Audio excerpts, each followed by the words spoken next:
avisamos a todos entonces que la reunión está siendo grabada y esto va a incluir la participación de ustedes. Por lo tanto, si no están de acuerdo con que sea grabado, nada, simplemente pueden abandonar la reunión en este preciso instante.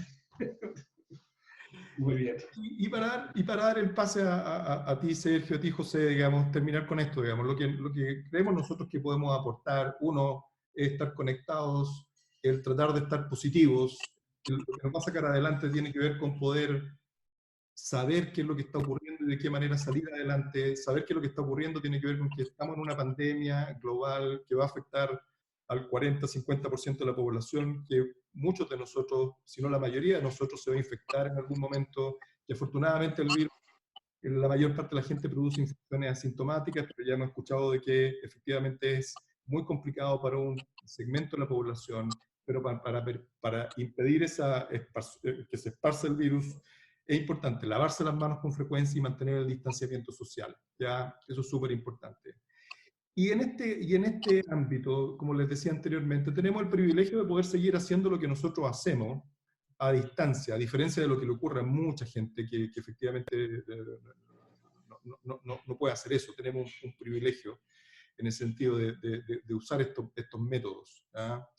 Y la telemedicina es algo que efectivamente se ha instalado ahí hace mucho tiempo y se viene hablando y de las barreras que tiene para ser instalada.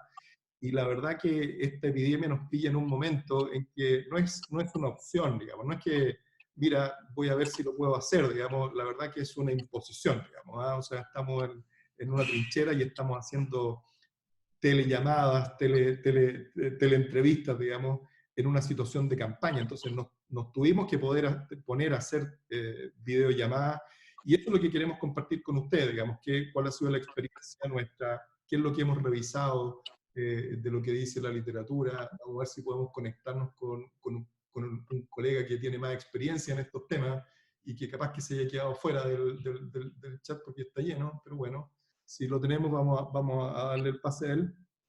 Así que eso. José, Sergio. Sí, bueno,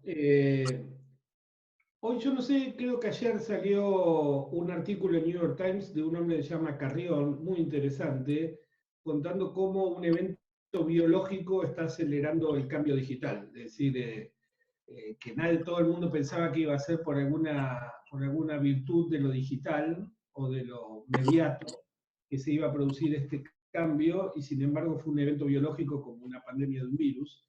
Y como vos decías, a mí me parece que es muy interesante lo que va a pasar, y es probable que mucho de lo que experimentemos acá se quede, no solo por esta pandemia, que probablemente tenga idas y vueltas, como vos decías, sino porque probablemente haya otras, y esta sea una cuestión que se vaya a ir instalando más como rutina que como excepción.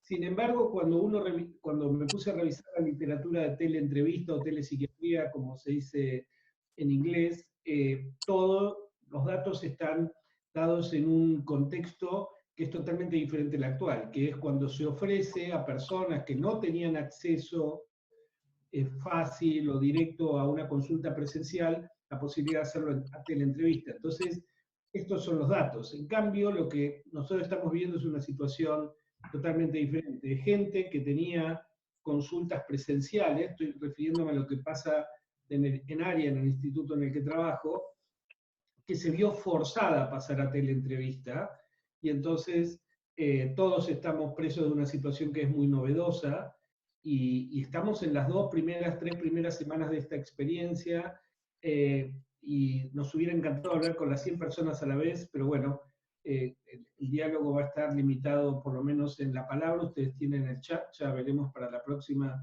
si hay otra manera más fluida de intercambio. Discutir con ustedes los pormenores de la teleentrevista, es decir, como tema central de esta primera charla. José. Sí. Estaba pensando cuando un poco decidimos armar esto, ¿no? ¿Cuál podría haber sido la motivación? Y estoy seguro que entre nosotros tres, incluso como anfitriones, no necesariamente coincidimos absolutamente qué es lo que más nos mueve. Yo había pensado, ¿no?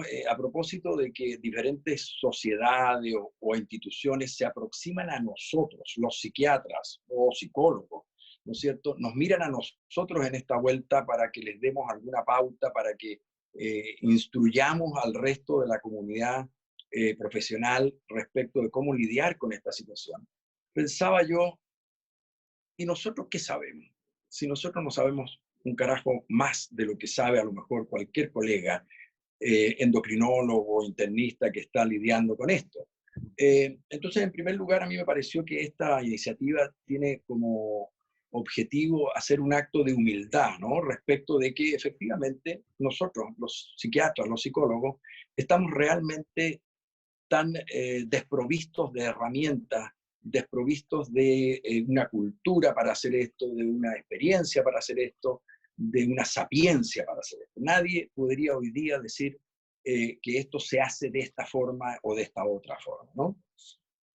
Nosotros entonces como proveedores de salud mental estamos principalmente mirados por todo el colectivo como para que les demos pautas de algo que realmente no conocemos.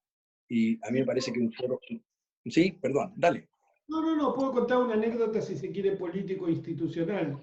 Yo soy el presidente del capítulo argentino de la Sociedad Internacional de Trastornos Bipolares y hace 3 días mandé un mail, no muy enojado, pero un poco enojado, porque siendo esto una sociedad tan importante, había producido apenas un pequeño documento sobre recomendaciones cronobiológicas, pero de ninguna manera había convocado a los socios a discutir intensamente qué era lo que estaba pasando. Es decir, y esto es muy interesante porque la verdad que no es una sociedad de millones de socios, ni de 100.000 de socios, es una sociedad de cientos de socios, muy específicos en cada país, y no está teniendo el reflejo necesario. Parece ser la sensación, creo que tenemos cada una de nuestras asociaciones locales tampoco, más allá de algunas recomendaciones puntuales, y qué sé yo, que no hay que dejar de tomar la medicación y que tienen que seguir yendo a consulta,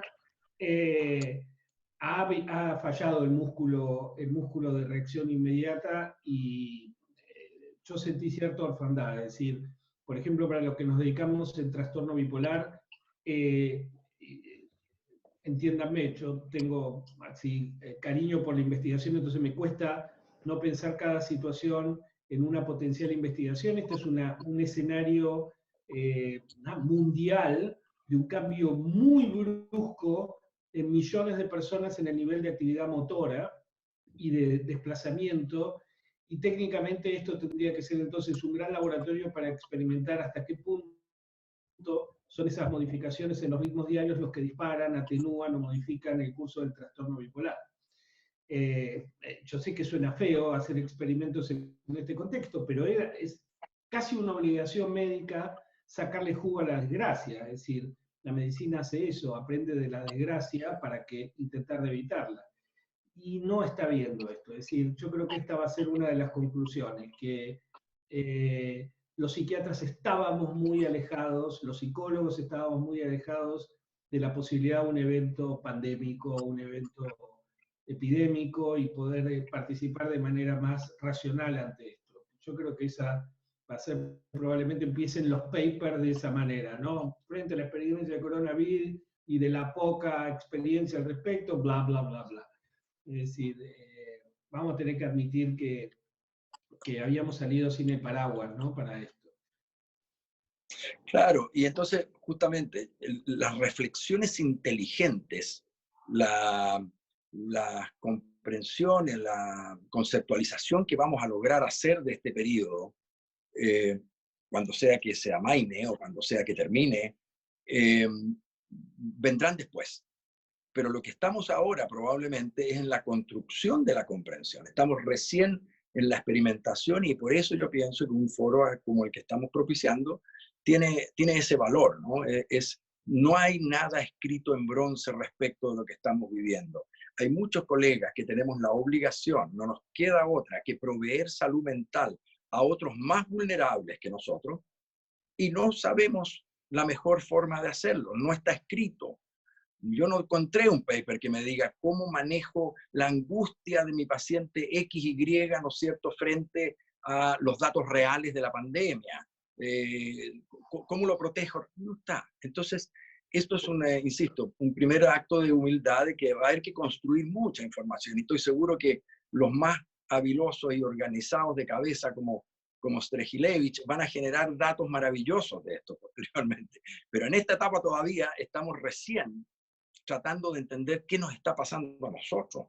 Creo que va a ser interesante escuchar en un chat como este, de 100 o más colegas más adelante, qué es lo que nos está pasando a nosotros, cómo estamos viviendo nosotros esta escena, qué significa reemplazar la escena de la consulta, del consultorio, como dicen allá, por una pantalla pequeña, más grande, etcétera.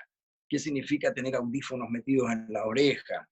¿Cómo está? ¿Estamos solamente salvando el momento porque además necesitamos seguir produciendo, veámoslo con crudeza, o vamos a hacer un esfuerzo por hacerlo esto realmente lo mejor posible?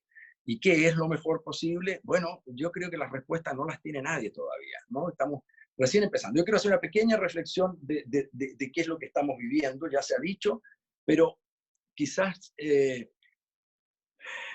voy a contar una pequeña anécdota. Para los santiaguinos de Santiago de Chile, esto no es ningún cuento, esto es lo que observaron. Cuando nosotros crecimos en esta ciudad, sabíamos que subirse a un bus, a la locomoción colectiva, ¿no? Implicaba una lucha de agarrar al de más arriba del pelo, de la ropa. Era famoso que abordar una locomoción, una micro, un bus en cualquier paradero era una experiencia interesante, una experiencia casi de guerra. Cuando se produjo el desastre del Transantiago, ¿no? Por una implementación abrupta y no bien preparada de aquello, se colapsó la ciudad. Se colapsó la ciudad por completo. Y eso obligó, para que la gente pudiera acceder a un ómnibus, que la gente hiciera fila. Y el santiaguino, por primera vez en la historia, hizo fila. Y probablemente, no le quedó otra, no, si no, no abordaba, y probablemente descubrió que no solamente esa era la única forma para lograrlo, para poder movilizarse, sino que descubrió que funcionaba, y funcionaba mejor que a golpes. Bueno, probablemente algo de lo que está ocurriendo acá es lo que va, como decía Danilo, si uno, o tú Sergio, si uno miraba las conclusiones del Congreso de la Singularity University, de la Universidad de la Singularidad, está en Palo Alto, que se dedica al futuro, hace poco decían en unas conclusiones todo lo que nos va a ocurrir a la humanidad, ¿no? Todos los cambios que se van a venir de aquí a 20 años, a 30 años. Bueno, claramente esta pandemia lo que está haciendo es anticipando muchísimo de eso, quizás cuántos años. O sea, ¿cuántas empresas van a descubrir que el teletrabajo funciona bien? Y que no necesitan entonces tener a lo mejor estas enormes oficinas y gastos inmobiliarios monstruosos. ¿Cuántos colegas como nosotros de la salud mental, que tenemos más privilegio, como decías tú, ¿no? Que podemos hacer esto, ¿cuántos colegas vamos a lo mejor a decir, yo quiero seguir esta modalidad, me gusta más que la otra, o por lo menos quiero hacer híbrida mi consulta de ahora en adelante?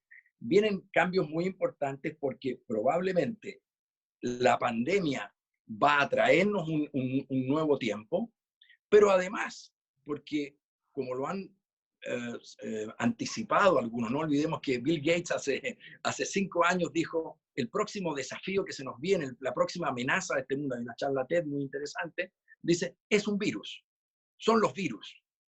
Y alguien ya dijo, y este es el primero, esta es la primera pandemia. Y no sé si alguien escuchó por ahí, entiendo que el ANTA acaba de aparecer en China en un lugar que nunca tendría por qué haber aparecido, el ANTA chileno, el ANTA de nuestra precordillera.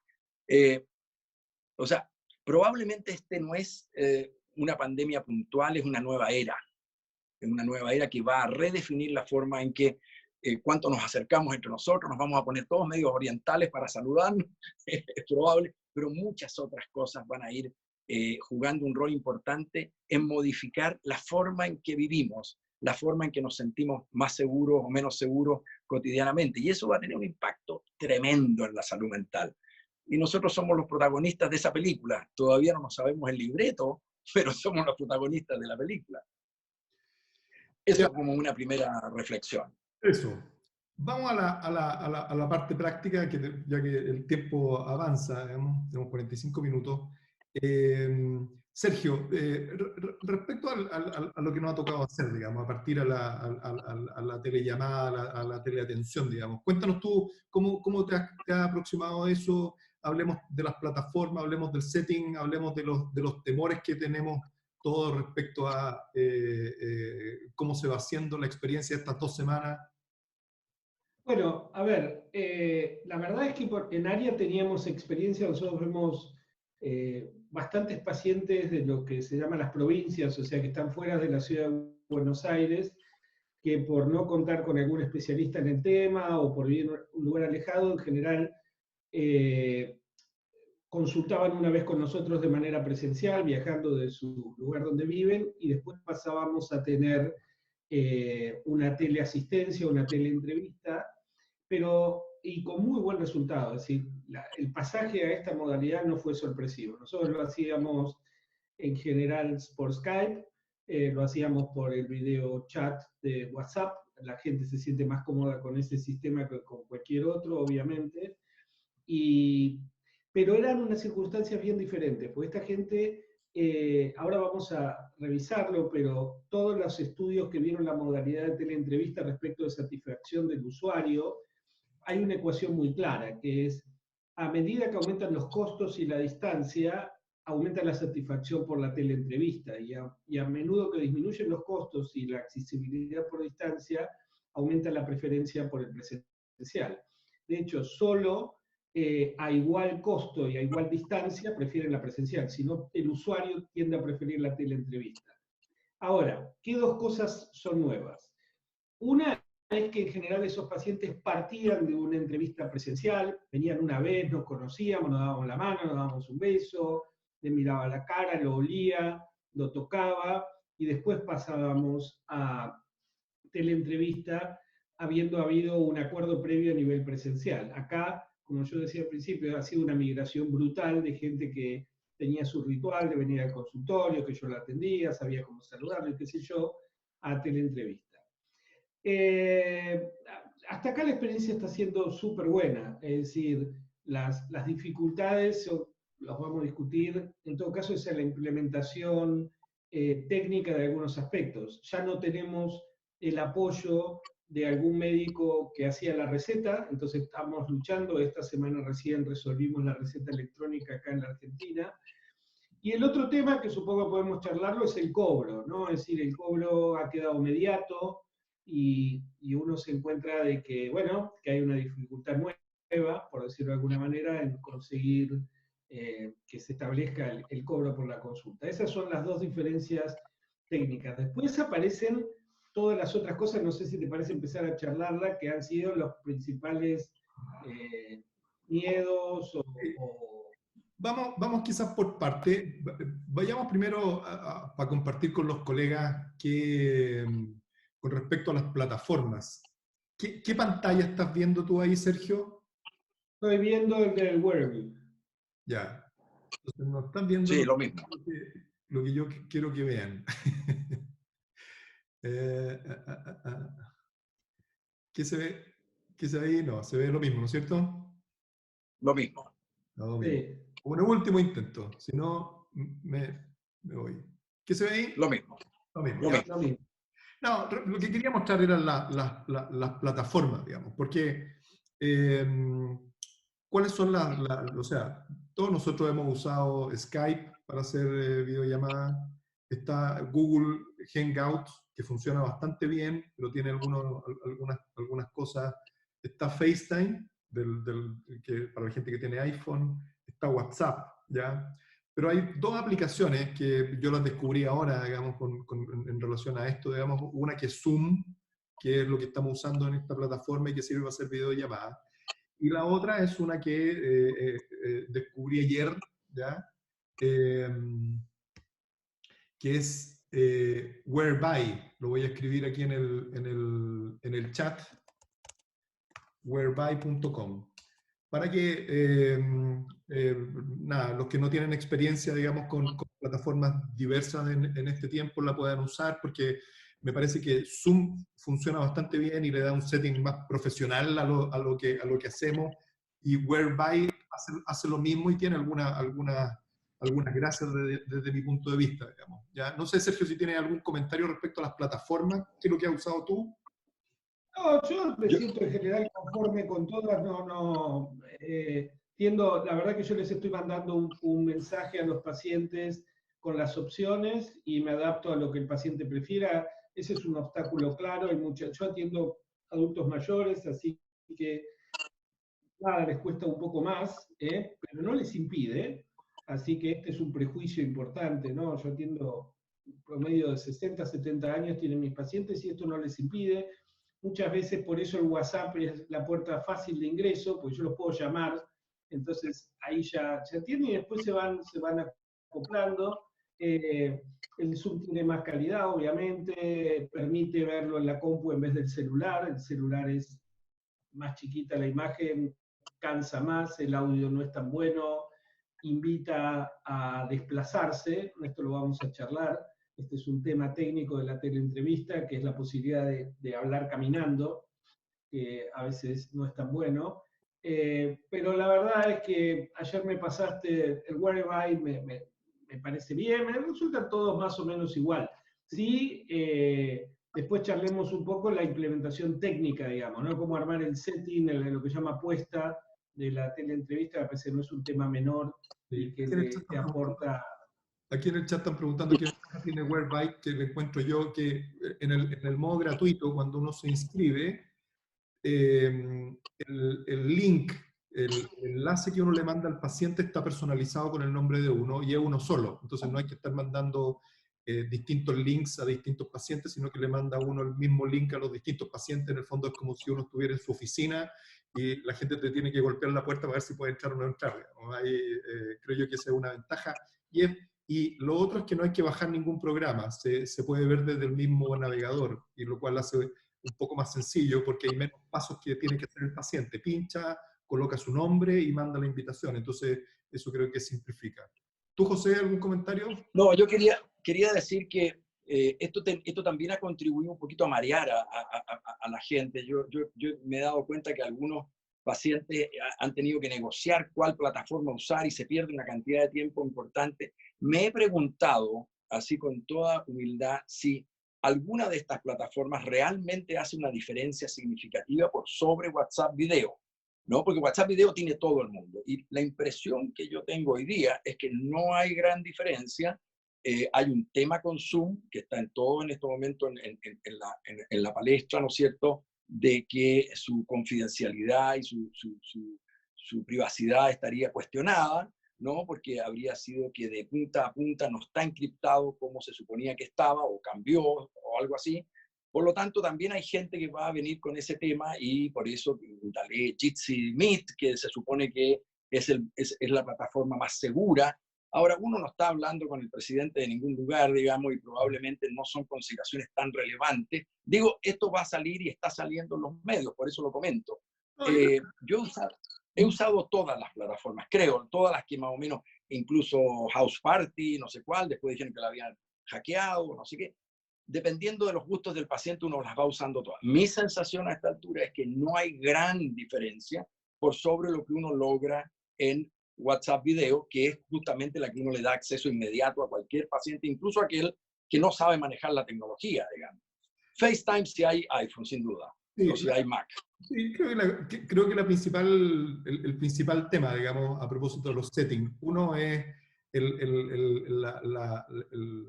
la imagen de profesionalismo, digamos, de mandar una aplicación que es distinta, que no sea con lo que habitualmente uno se comunica, pero la más importante es que estás compartiendo tu teléfono privado, ¿ya? Y en ese sentido te quedas conectado con el paciente y dejas la puerta de pasada para que te empiecen a hacer preguntas, etc. Yo les comparto a muchos pacientes, les comparto el teléfono, digamos, ¿no? O sea, no tengo tanto problema con eso. Pero en esta modalidad, que al principio, como decía Sergio, estaba reservada para pacientes antiguos, a pacientes que uno conoce, en este momento ya es una modalidad que se está instalando para pacientes nuevos, que son pacientes que llegan y que uno no conoce y que efectivamente no hay muchas otras barreras que poner. Entonces creo que usar una herramienta menos privada y reservar tu teléfono para algunos pacientes creo que es razonable. Un par de cosas, Sergio, una colega ayer, Jimena de Concepción, me decía que estaba trabajando en el servicio de urgencia y que la gente estaba llegando a los servicios de urgencia,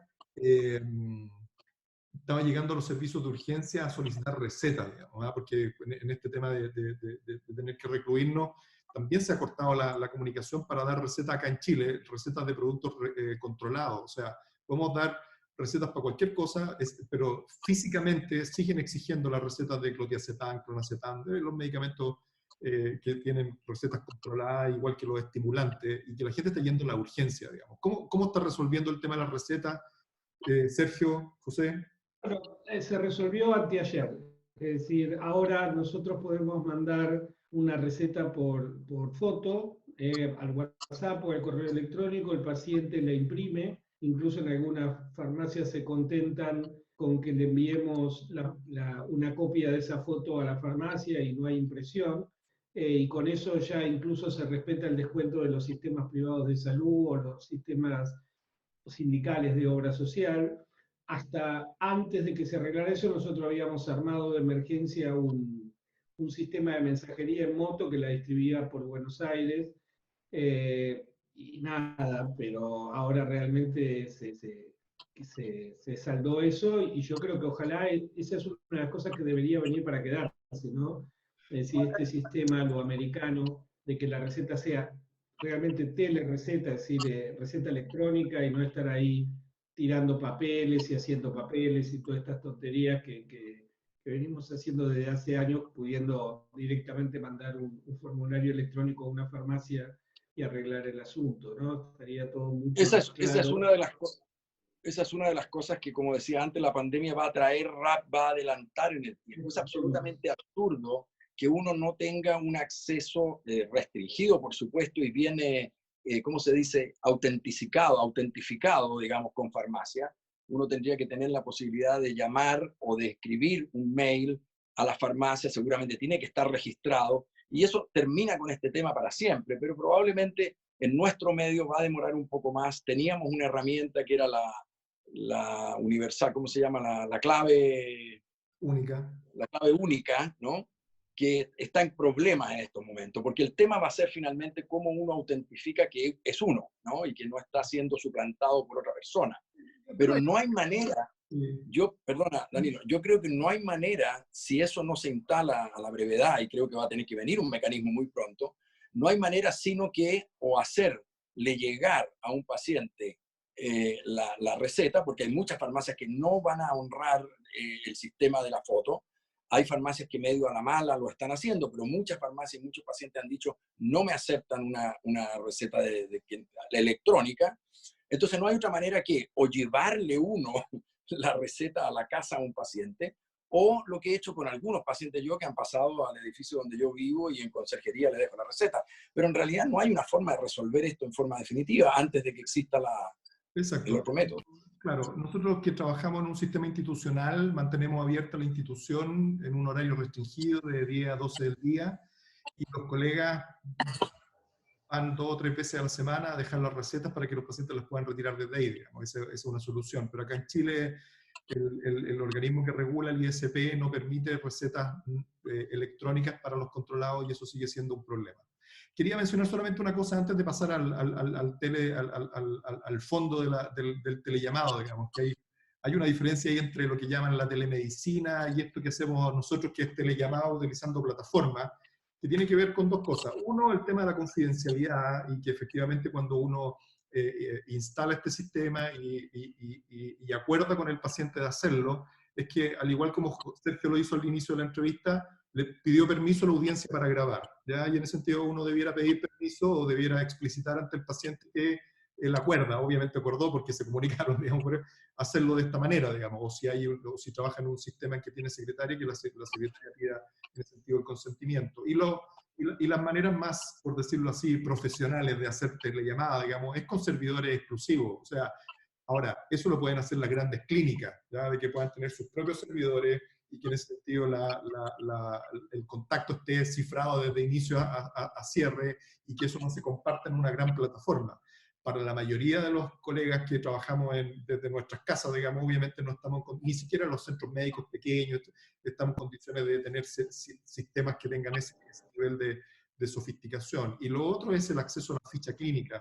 Afortunadamente en nuestro centro tenemos una ficha electrónica que podemos acceder desde casa.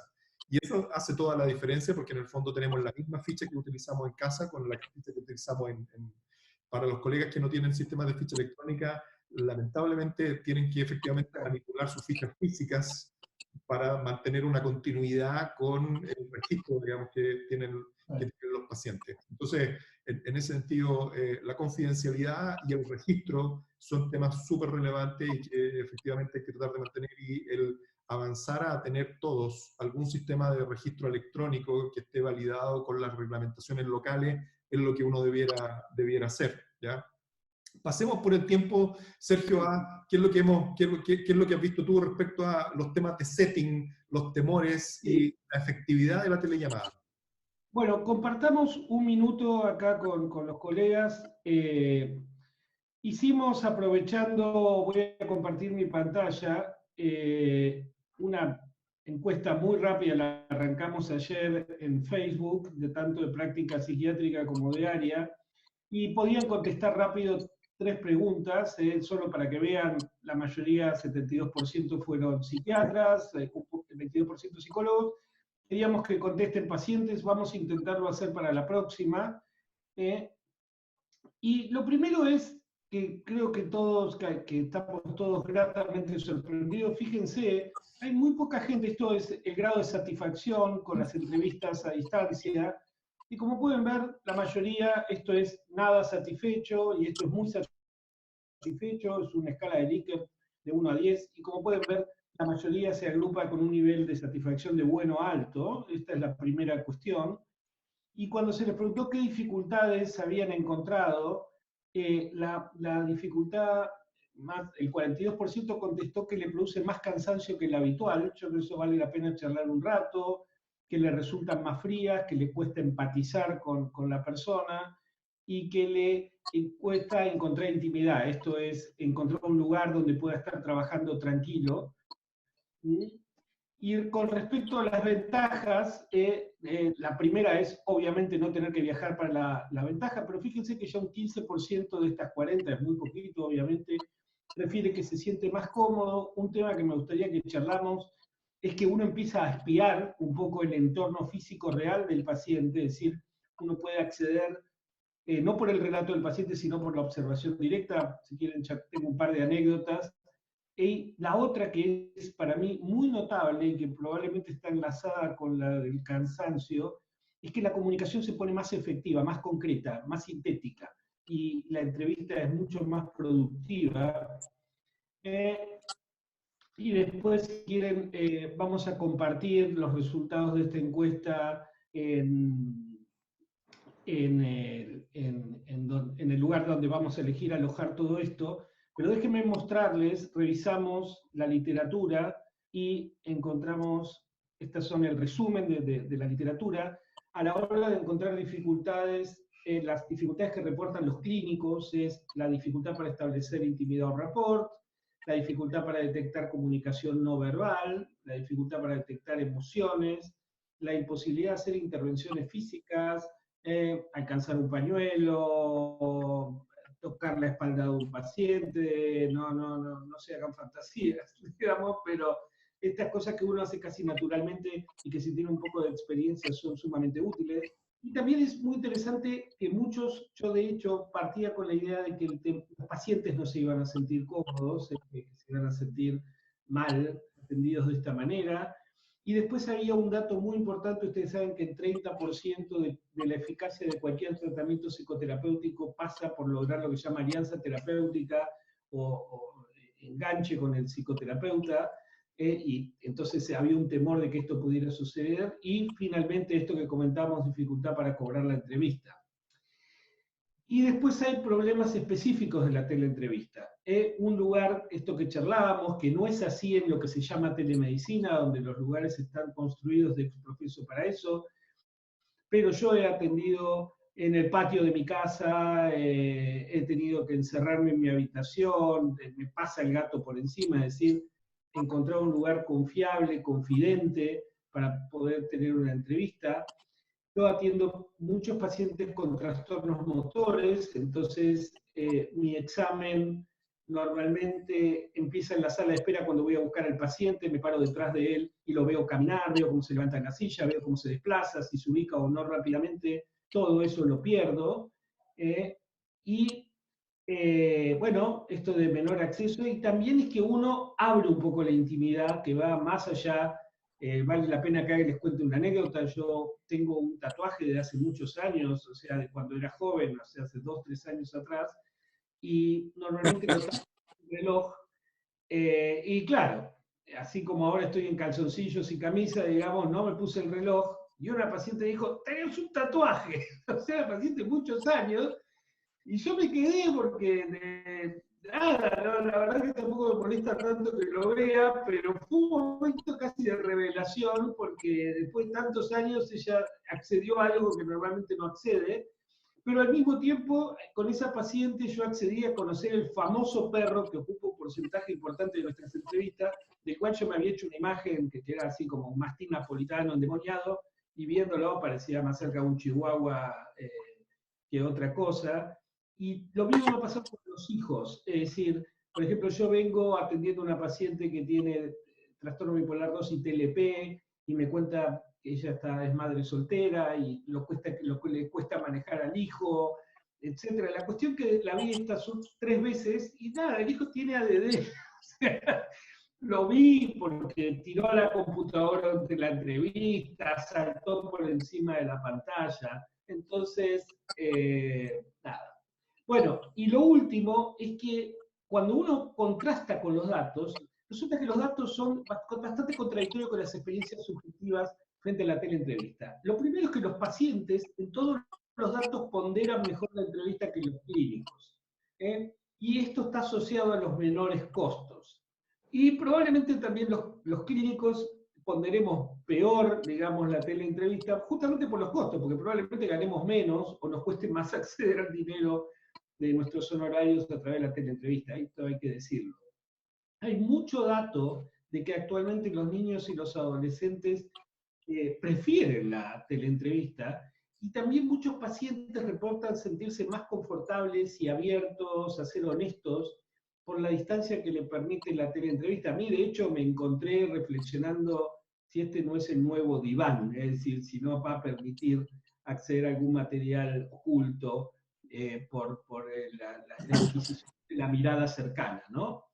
Y los psiquiatras reportan menor temor a agresiones físicas, es cierto. Es decir, salvo que manden un virus, está lejos de nuestro alcance. Y esto, ¿no? Es decir, hay ventajas. Yo creo que esto del examen ambiental a mí me está resultando, nada, muy, muy interesante. Es decir, eh, poder ya no tener una construcción imaginada de cómo vive el paciente, cómo se transcurre en su, en su, en su día a día, sino verlo. Yo creo que va a ser, va a cambiar en buena medida, y así como perdemos cosas, vamos a ganar otras. De hecho, ya, por ejemplo, algunas cosas me estoy ingeniando. Puedo examinar temblor, ya aprendí a examinar temblor en con la teleentrevista. Lógicamente no se puede hacer un examen neurológico bueno, pero me parece que esas son las cosas principales. No sé, comentarios. Estamos cerrando ya por el tiempo y quería redondear lo que decías, porque tú hiciste un resumen de esto al principio cuando empezaste a hablar, pero quedó muy... El resumen es que aparentemente lo que muestra la literatura y lo que muestra lo que habíamos conversado nosotros antes es que los clínicos, los psiquiatras, los psicólogos, tenemos más aprensiones para la adopción de la telemedicina, y de hecho la telemedicina tenía un montón de obstáculos para que se masifique, porque se iba a perder cosas, se iban a perder cosas que tienen que ver con el examen, con la cercanía, etc. Pero lo que aparentemente demuestra la práctica, y que es lo que a mí me ha ocurrido y lo que dice la literatura, es que los outcomes se mantienen, aparentemente es igual de eficiente, aparentemente se puede hacer todo o casi todo lo que se hace en una entrevista presencial, y que las cosas que se pierden probablemente no son tantas como las cosas que se ganan, en términos de que los pacientes pueden estar conectados en una situación como esta, ¿ya? Es más barato, no tienes que desplazarte, no tienes que pagar estacionamiento, no tienes que llevar a pasear al niño a comprar un helado después de que tienes que ir a la consulta, y etcétera, etcétera, y en ese sentido es más económica. Ahora, una cosa que yo agregaría, y que lo hemos conversado también, es que la percepción de la gente de que es una entrevista que tiene menos valor, ¿ya? Y de hecho, en términos prácticos, nosotros habíamos tomado la decisión de bajar el porcentaje de la visita.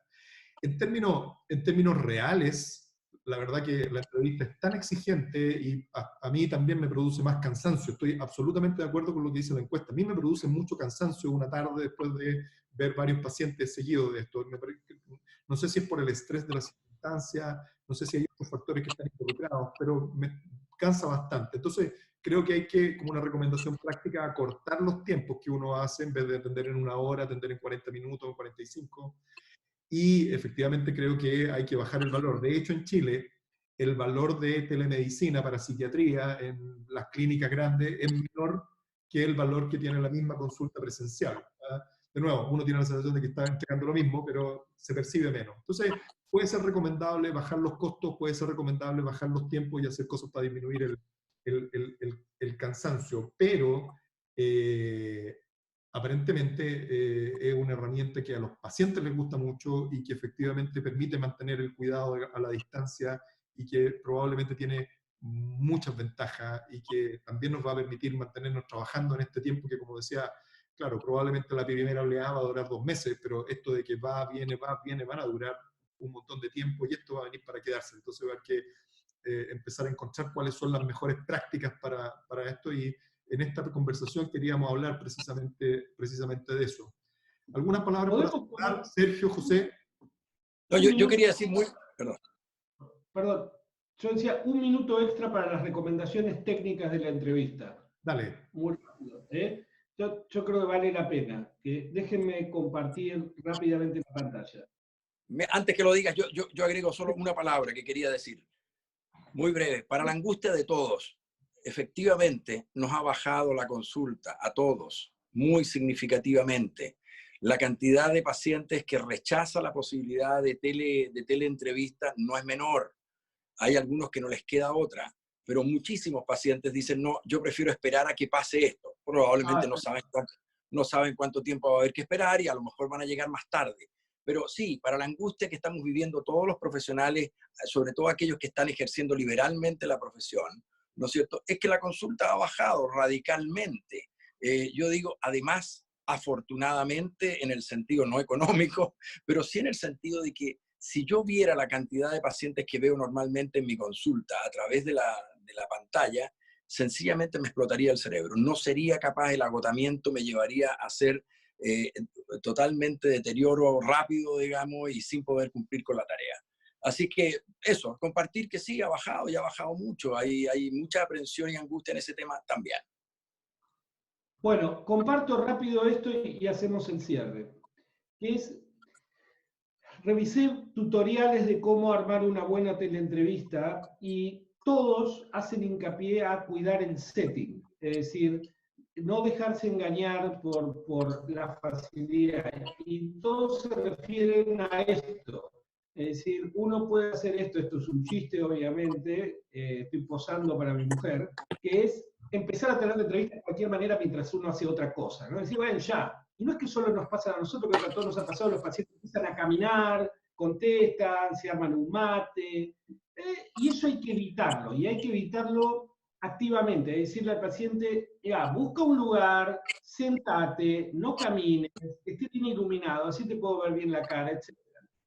Y los consejos son muy sencillos. La cámara tiene que estar o al mismo plano o ligeramente picada. Picada quiere decir ligeramente de arriba hacia abajo, y nunca de abajo hacia arriba, porque uno termina pareciendo un hobbit, es decir, no se ve nada, pierde, no es el mejor plano. Y la iluminación tiene que ser posterior. Todos los devices que tenemos la mayoría de nosotros tienen un sistema automático que detecta como primer plano lo que está más iluminado. Entonces, si usted tiene una cortina atrás con más iluminación, un foco más fuerte, la cara va a salir oscura y el foco va a estar en el objeto que en realidad debería ser decorativo.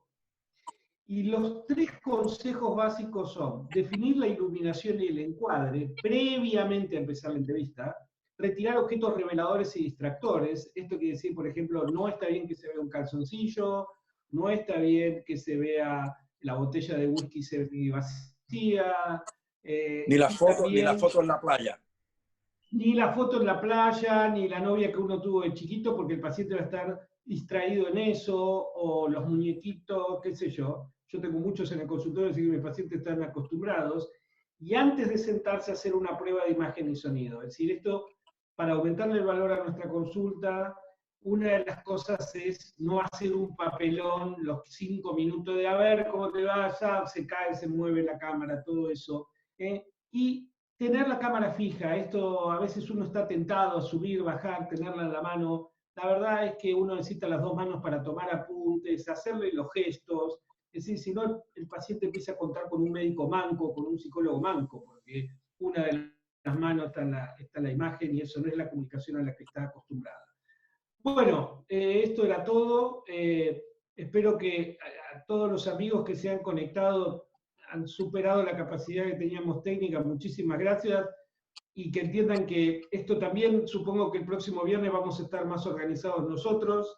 Nos gustaría que tener algún report de cómo fue esto. Ya nos vamos a organizar. ¿Hay alguna manera, Danilo, que puedan escribir? ¿A dónde se te ocurre?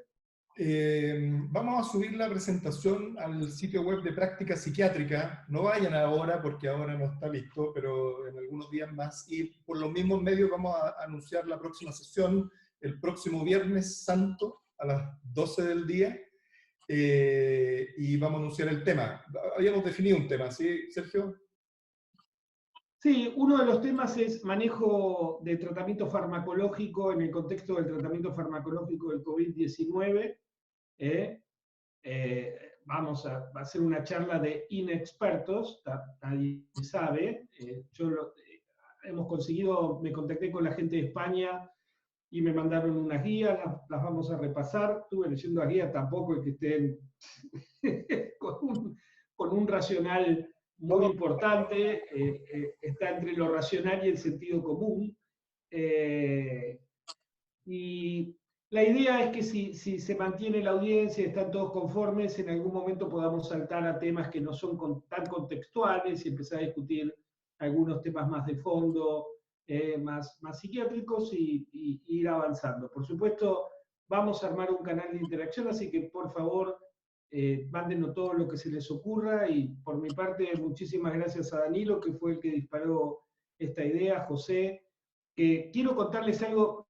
Lo último, y ya no estamos excediendo mucho.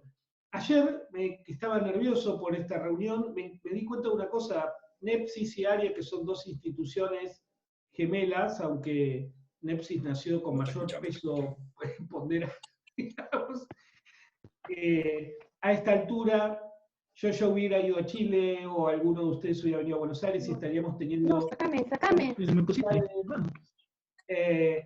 Y la verdad que lo estoy extrañando, y así que esto en cierta medida repara eso, el poder juntarnos, hablar durante 24 horas sin parar, como hacemos cuando nos juntamos de psiquiatría. Y para lo que nos gusta esto, haber perdido eso es nada. Espero que esto lo repare en parte. Supongo que a todos le está pasando de una manera u otra lo mismo, si no, no estarían compartiendo este espacio con nosotros. Así es. Así que para despedirnos, seamos Gracias a todos por venir. Seamos positivos, lávense las manos, mantengan la distancia, díganle a sus pacientes que se queden en la casa y hagan todo lo posible por cuidarse. Nos vemos la próxima semana a las 12. Próximo viernes. Chao, chao. Chao.